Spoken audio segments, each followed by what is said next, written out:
The views and opinions expressed by the hosts and the guests do not reflect those of the show, the management, and the company. Hello, sa ako dito tama ko oras mo po kayo. Mr. Martinez po ito. Aaksyonan po ba agad natin yung ora mismo? Tandaan nyo, ito yung dating airport.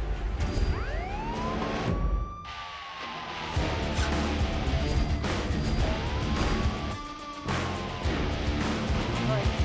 Ano namang kayong dalawa pinagchichismisan yung mga marites kayo, ha?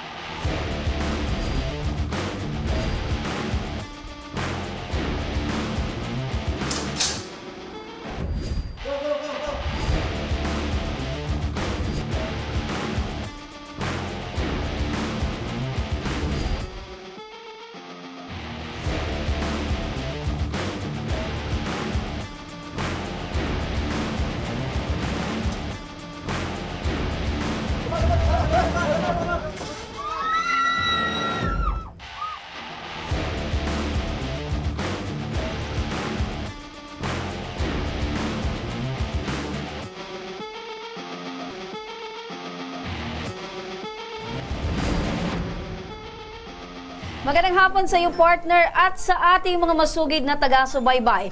Live na live po tayo ngayong araw ng Huwebes para magbigay ng serbisyo publiko. Magandang hapon din sa iyo, partner, at syempre live po tayong napapakinggan sa 90.3 Radyo Uragon, Sorsogon, 88.3 sa Catanduanes, 90.7 sa Legazpi City, at live na rin tayong napapanood sa ating YouTube channel. Napapanood rin tayo sa Congress TV tuwing alas 7 hanggang alas 8 ng gabi, mula Lunes hanggang Biyernes sa PTV Digital Channel 14 sa Metro Manila, Channel 46 sa GMA For the Back, sa Channel 2 sa ABS-CBN TV+. At ngayon, partner, umpisahan natin ang pagbibigay ng serbisyo publiko. Isang Pinay sa Jeddah, Saudi Arabia, humihingi ng saklolo matapos ituring umano ito na hayop ng kanyang foreign agency. At isang kababayan ang nagpadala ng sumbong sa ating programa. Panoorin natin ito. Isabiro mo man naman ng tama mo sa mukha, tapos ano ba yan? Yan po ang sinapit niya, Daming pasa niya, oh. Daming pasa niya, oh. Yung mga pasa niya sa katawan. Yung kamay niya parang napilay na sa pagbugbog. Dalawa daw ang nag-ano. Siya po ay taga Kamiling Tarlac. Sana po makarating sa pamilya niya po ang video na ito. Pero taga sa Wahid Agency siya. Grabe po ang sinapit niya,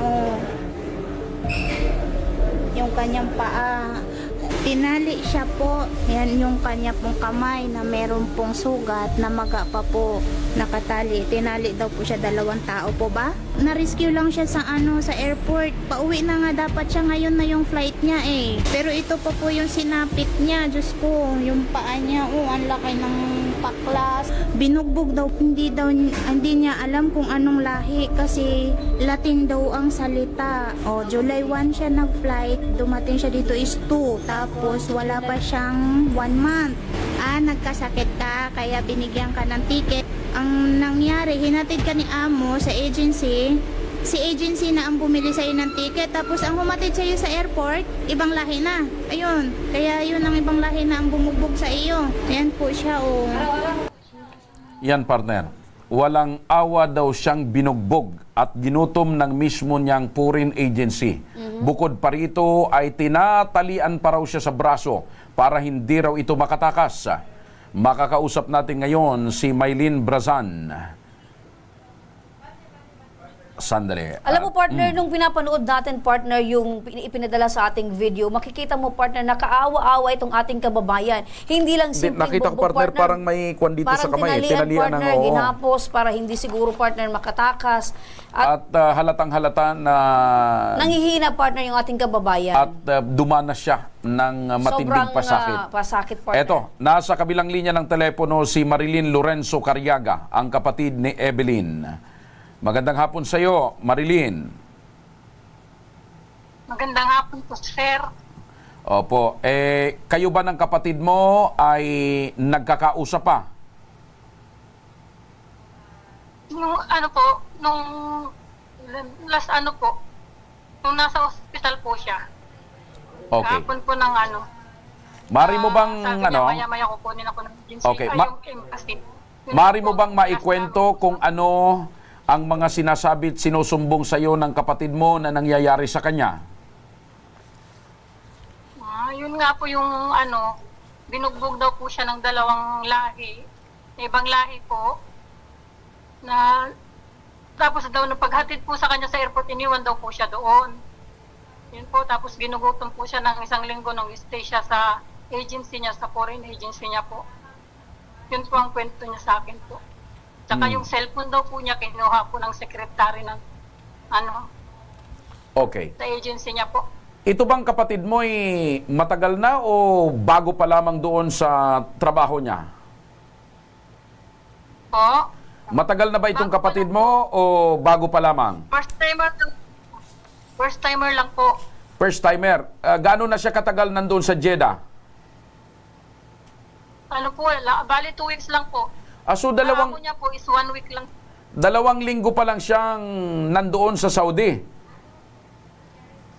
Yes Okay. po. Okay. So, July so much deep. okay. Ano bang nangyari sa kapatid mo at doon sa kanyang amo? Nung last po naming usap, hindi daw po siya makatulog. Tapos po, ayun na, yung sabi ko matulog ka na kasi magtatrabaho ka pa. Tapos nung last na pong chat ko siya, hindi na po niya ako nire-replyan. Tinawagan ko po, okay lang daw po siya. Tapos tinawagan ko ulit, nakahiga po siya, masama daw po pakiramdam niya. Sabi ko, uminom ka ng gamot. Sabi niya maya-maya, yung na po, wala na po, hindi ko na po siya hindi na po siya nagre-reply sa ko. Tapos nung sinuli daw siya ng amo niya, binalik daw po sa agency kasi nagkasakit daw po siya. Yun na lang po yung huli naming usap through messenger po. Opo. Magandang hapon po, Ma'am. Magandang hapon. Hello po. Yes, ma'am. Opo, matanong lang po namin kasi wala pa palang 1 buwan itong kapatid mo na naandun sa kanyang employer. So, ilang araw ba siya nung bago sa kanya ito nangyari, bago siya pinagbubugbog, ilang araw siya nakapagtrabaho sa kanyang employer? Nung siya sa employer niya, kasi nundo siya po dyan sa agency niya, sa Sawahil.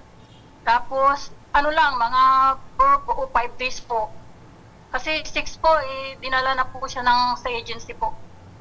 Kasi ngayon po ang nangyari. Kaya yung kwento sa akin, kaya sa binalik, nagkasakit daw po siya. Yun po ang huling usap namin. Okay, so nababanggit nyo po na nagkasakit po itong kapatid ninyo, kung bakit po siya binalik po doon. Pero, ano po talaga yung pinakarason? Bakit po siya binalik sa agency? Dahil po ba sa trabaho o dahil po sa pagkakaalam nyo, dahil po sa nagkasakit po itong kapatid ninyo? Hindi po sa trabaho. Nagustuhan daw po nga siya ng amo niya. Yun po kasi ang nung tumawag sa mga anak niya, kwento po ng pamangkin ko, tinapon daw niya yung passport niya na nakita ng employer niya po. Tapos, kaya po binalik siya. Natakot sila sa kinilos ng kapatid ko kasi nga yung parang depressed na yung niya. Yung niya po. Okay. Sa pagkakaalam nyo po, Nanay Ma'am Marilyn, ano po yung sakit ng kapatid nyo? Kasi nababanggit nyo, yung employer po niya, in good faith, binalik po siya sa kanyang agency. Ngayon, pagdating niya po sa agency, doon na po nakaranas ng pambubugbog ito pong kapatid ninyo. Ano po sa pagkakaalam nyo yung sakit po ng kapatid ninyo? Yun po yung sinasabi po ng agency na tumawag sa akin kahapon, yung local agency na nagkwento daw doon sa na kinukulam daw po siya. Yun po. Kinukulam? Ang kwento sa akin ng agency.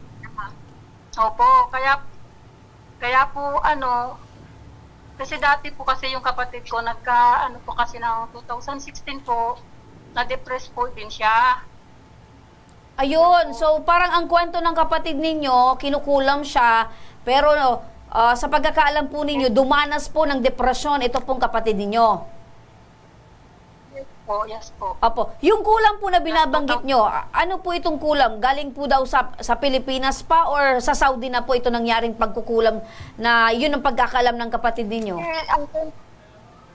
Ang kwento daw po niya is tiyahin . Ano po?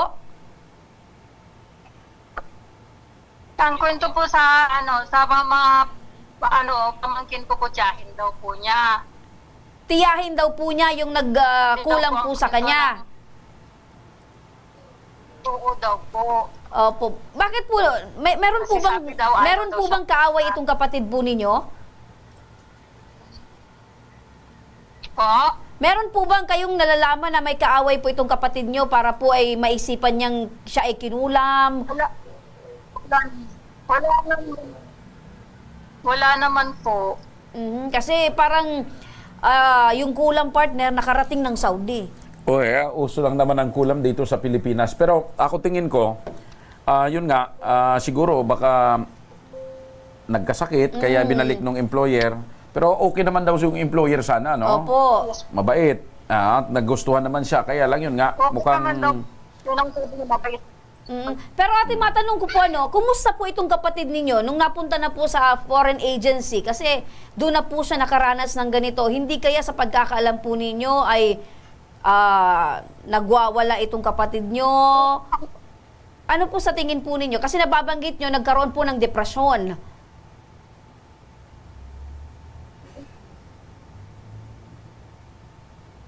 Opo. Hindi ko po kasi last na hindi ko naman po alam na gano'n ang nangyari po na binugbog sa saka ko lang po nalaman yun nag-post si Ma'am Maylin po. Okay, matanong ko lang, Wala na po kaming contact noon mula noon. matanong ko lang, sino daw bang bumubugbog sa kapatid mo? Babae, lalaki, o ano? Yung landlady daw po tsaka secretary po, sir, ng accommodation. Landlady and Yun po secretary sinabi ng kapatid ko nung accommodation. July 15. Opo. Sino po yung nagbanggit po niyan sa inyo, ate, na eto pong kapatid nyo ay binugbog ng landlady at ng secretary doon po sa accommodation? Yung kapatid ko po, nung nakausap ko ng July 15 po, Ano yung, nung July Video 15, call po nakausap kami mo pa sa- po yung itong kasama kapatid mo. Maayos naman po ba yung usapan po ninyo or yung pag-uugali po ng kapatid nyo tuwing kayo po ay nag-uusap? po, Kumusta po itong kapatid mo pag kinakausap nyo po? Maayos naman? maayos po nung nakontak niya po ako nung July 15 na yung kasama niya pong nakisuyuan niya, yung pasyente po sa ospital. Okay naman po siyang kausap. Okay.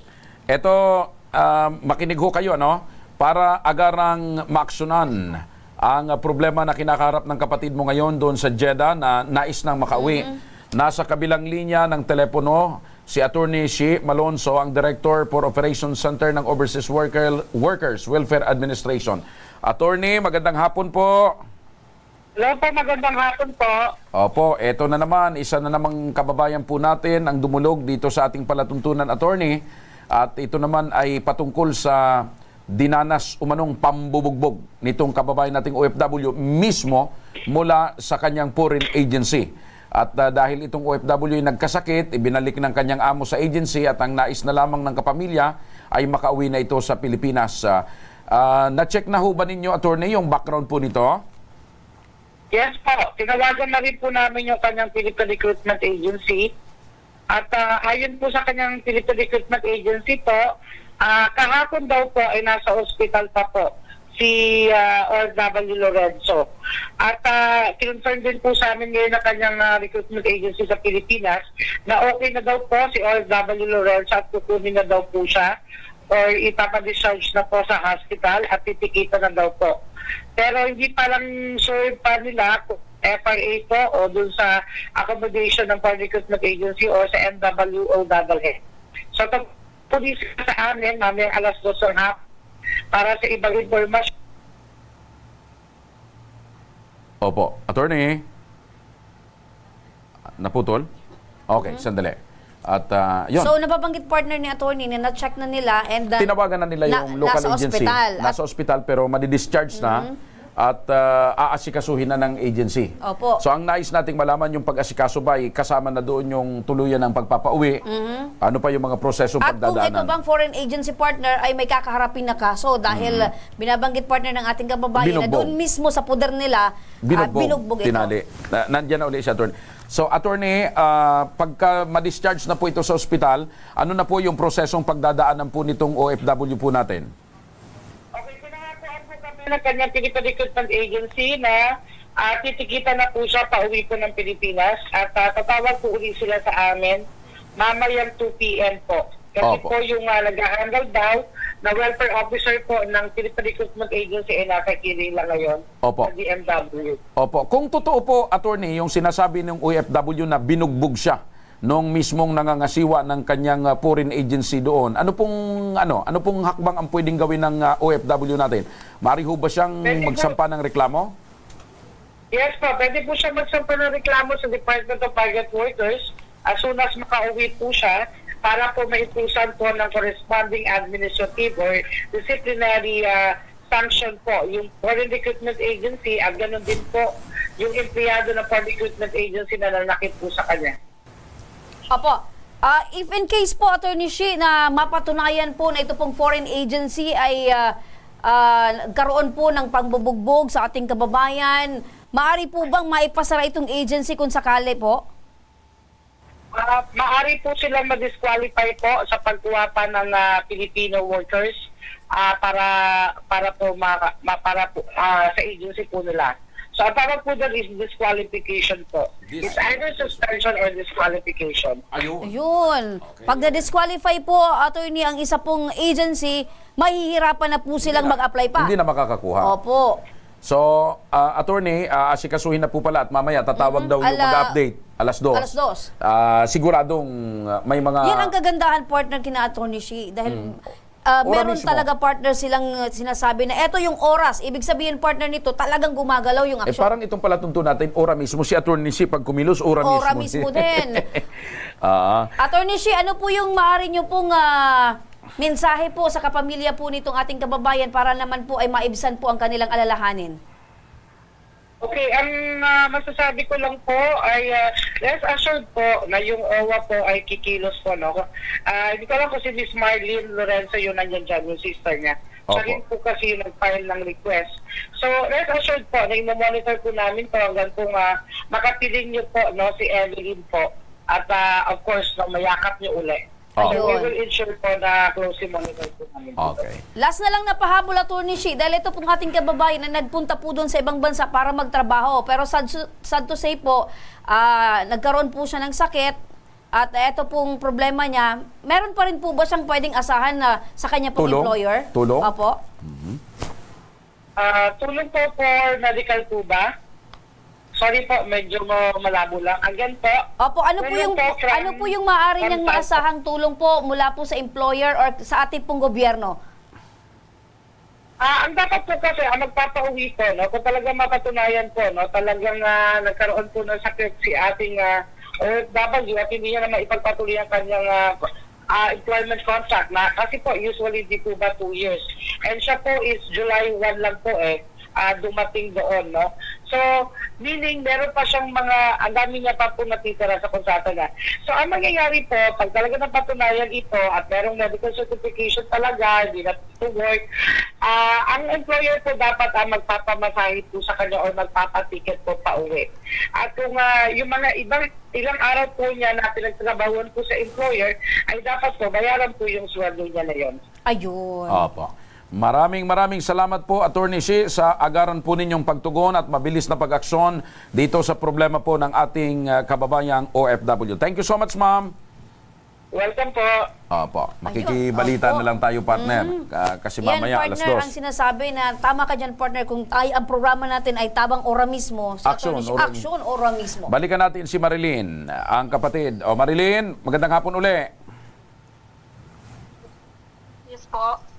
Huwag ka mag-alala kasi inaasikaso na ng OWA at inaasikaso na nila Attorney Si yung sitwasyon ng kapatid mo.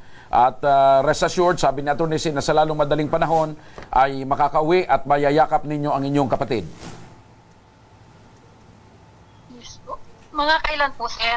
Wala pa pong tinakdang araw kasi mamaya may mag-uusap-usap po sila at alam nyo naman, may mga proseso po yan na inaayos. Ang importante, binigyan na ho tayo ng kasiguruhan na aaksyonan na po yung pagpapauwi ng kapatid mo. At sa ngayon pong mga oras na ito, nasa ospital pa po ang inyong kapatid at for discharge. Ang according kay Discharge Attorney na po Shi, kahapon. nasa ospital, partner. Okay, so yun yung latest update ni Attorney So, Shi. Nasa maghintay ospital lang tayo, for nanay, discharge. i-update kayo ng staff namin kung ano po ang mga kaganapan. Ano po? Okay? Wala na po sa hospital yung kapatid. Opo. Alam niyo po, Nanay Marilyn, kailangan din po ng fit to travel ng inyong pong kapatid. Kaya inaasikaso na po ito ng OWA para naman po yung pag-uwi po At ng inyong kapatid ay wala na pong aberya. huwag po kayo mag-alala, nanay, sapagkat kasama nyo ho ang aming buong team, ang staff namin na magmomonitor at mag-update kung kumusta po at ano ang kalagayan ng kapatid mo at kung kailan talaga makakauwi. Ano po? Alright. Mga kaibigan, sa pagbabalik ng Ako Bicol Tabang Ora mismo, isang bata mula sa Iriga, 4 na taon ang iniindang lumalaking bukol nito sa kanyang puwet ang buong kwento. Abangan. Kaya huwag kayong bibitaw mga kaaksyon, magbabalik pa ang Tabang Ora Ora mismo. mismo.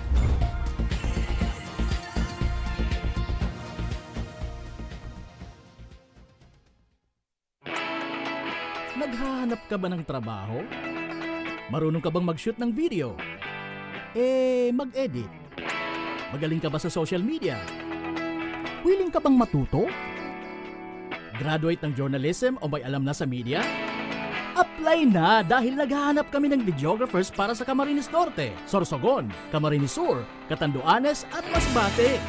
Ipadala ang inyong resume sa actioncallcenter@gmail.com at maging pinakabagong miyembro ng aming team. Tara na! Apply na!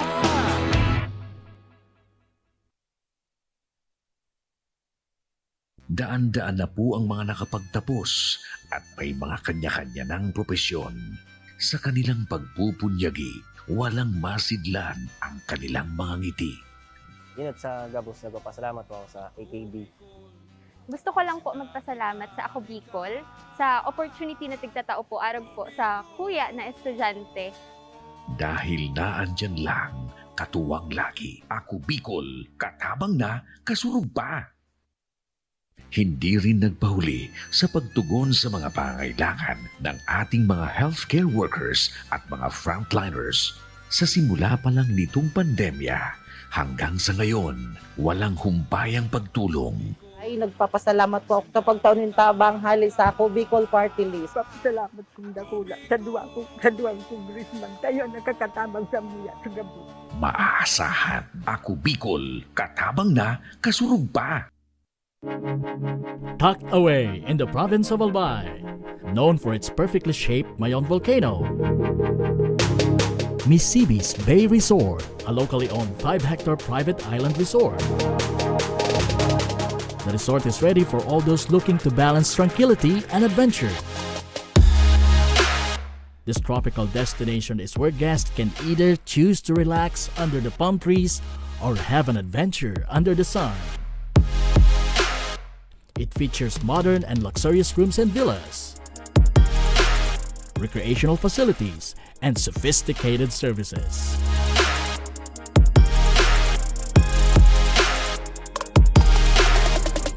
Come and experience Misibis Bay Resort, your tropical island getaway.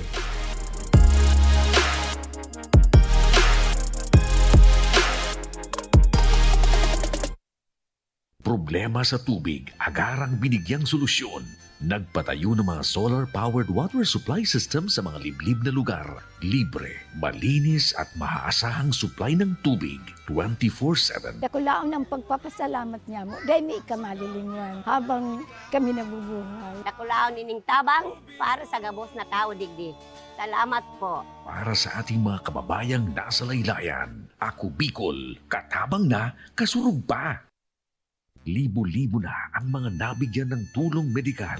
Bata, matanda, kahit sino man, lahat ng mga may karamdaman, may maaasahan.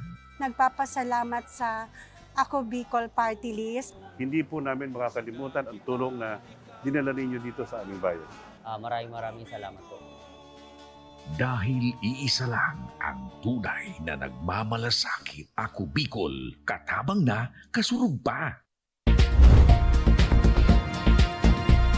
Nagbabalik mga ka-aksyon ng Ako Bicol Tabang ora mismo mula sa ating Action Co Center Satellite Office sa Iriga, Camarines Sur. Makakapanayam natin si Elias Calizura, ang coordinator ng Ako Bicol Party List sa Iriga City. Magandang hapon, Sir Eli. Sir Eli, magandang hapon. Magandang hapon, Madam Remy. Apo, Sir Eli, kasama rin ngayon ni Sir Eli si Rowelyn Romero at ang kanyang hinaing ay ang patuloy na lumalaking bukol sa likuran ng kanyang anak na 4 na taon na itong iniinda. Magandang hapon po sa inyo, Nanay Rowelyn. Nanay Rowelyn, magandang hapon po. Magandang hapon po, ma'am. Opo, Nanay, pakikwento nga po sa amin, ano po nangyari sa anak po ninyo? Bakit po umabot ng 4 na taon po itong iniinda niyang sakit or itong bukol po sa kanyang likod?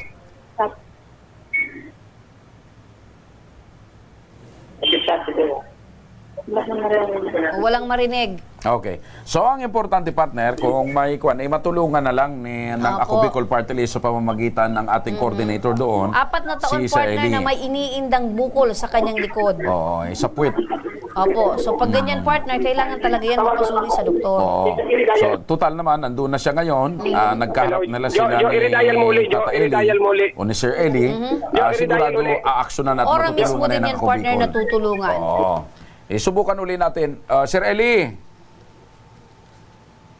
Wala. Ayan. Okay.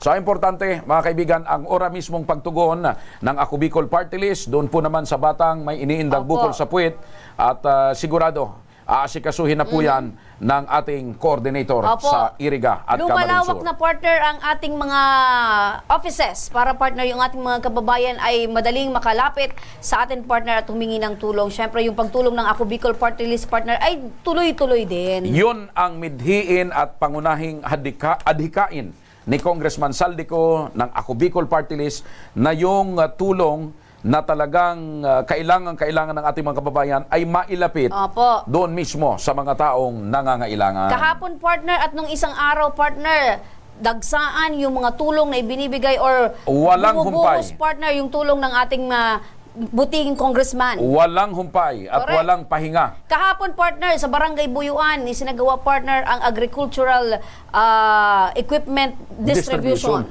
Tuwang-tuwa at masayang-masaya, partner. Kasama si Congressman Yormi Pido Garbin, Congressman Christopher Kitoko, at ang Ako Bicol Party List, partner. Tuwang-tuwang mga magsasaka. Nararamdaman nila na hindi sila pinapabayaan na tuloy-tuloy ang pag-asikaso at pagkalinga sa kanila ng Ako Bicol. Sabi nga, partner, ng isang kagawa doon, simula noon hanggang ngayon ay hindi sila binibigo ng Ako Bicol Party List. At kahapon, masaya din, partner. Yung nanalo naman doon sa Bicoloko. Yes! Kahapon. Hindi lang pala house and lot. Pinuno pa ng motorsiklo, television, appliances sa loob. May bigas pa, partner. Opo, yung sa house and lot, merong bigas. Parang sa pag-start up, partner, ng isang pamilya, makakapagsumpisa ka na. Correct. At ganun din, partner, yung tutuluyan ng para sa mga kababaihan, mga inabos ng kabayan, at pati na rin sa mga nakatatanda. Diyan yan sa Barangay Istanza, partner, dito sa lungsod ng Legazpi. Oo. Kaya yan, partner, masayang-masaya ang mga Legazpenyo dahil sa patuloy na ibinibigay na proyekto at programa ng Ako Bicol. Sapagkat ang Ako Bicol ay katulong na. Kakampi pa. At tuloy-tuloy ang binibigay na tulong sa ating mga kababayang Bicolano. Yan, tuloy-tuloy, partner. Kaya yan ang sinasabing pag bumuhos ng biyaya, partner, talagang walang humpay. Walang humpay. When At it saka, rains, it pours. Yan talaga ang sinumpaan ng Ako Bicol mula noon. Pagdating sa pagtulong, tuloy-tuloy. Tuloy-tuloy. Bumabaha ng pagtulong, partner. Kaya mga kaibigan, sa mga may problemang legal at medikal na nais humingi ng tulong sa ating programa, partner, Opo. kumontak lang sila sa atin dito. Opo, sa lahat ng mga kababayan nating hihingi ng tulong, huwag po kayong mag-atubiling, lumapit po sa aming opisina dito po sa Embarcadero de Legazpi, Victory Village, Legazpi City. Bukas po ang aming tanggapan mula Lunes hanggang Biyernes, alas 8 ng umaga hanggang alas 5 ng hapon. Sa mga nasa Metro Manila naman po at kalapit na lugar, maaari po kayong humingi ng tulong sa Action Co Center sa North Wing ng Batasang Pambansa. Magpunta lamang po kayo tuwing araw ng Lunes alas 8 ng umaga hanggang alauna ng hapon. O kung kayo naman ay taga-Caloocan, partner, bukas pa rin ang ating tanggapan at Action Co Center sa Barangay 175, Multipurpose Hall, Caloocan City tuwing Miyerkules mula alas 10 ng umaga hanggang alas 12 ng tanghali.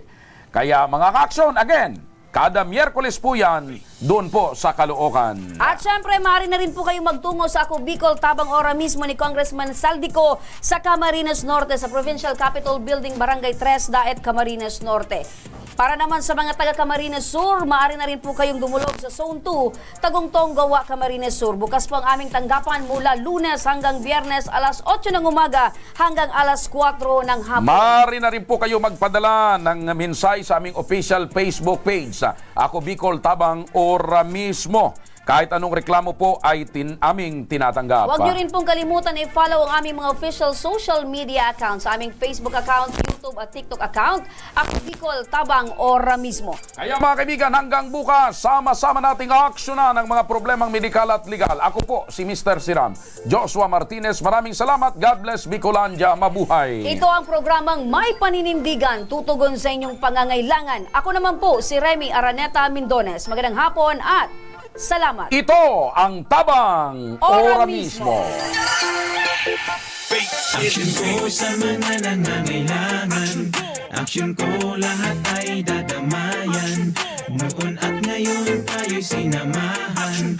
Aksyon ko patuloy na magsisilbi. Aksyon ko sa mga nangangailangan.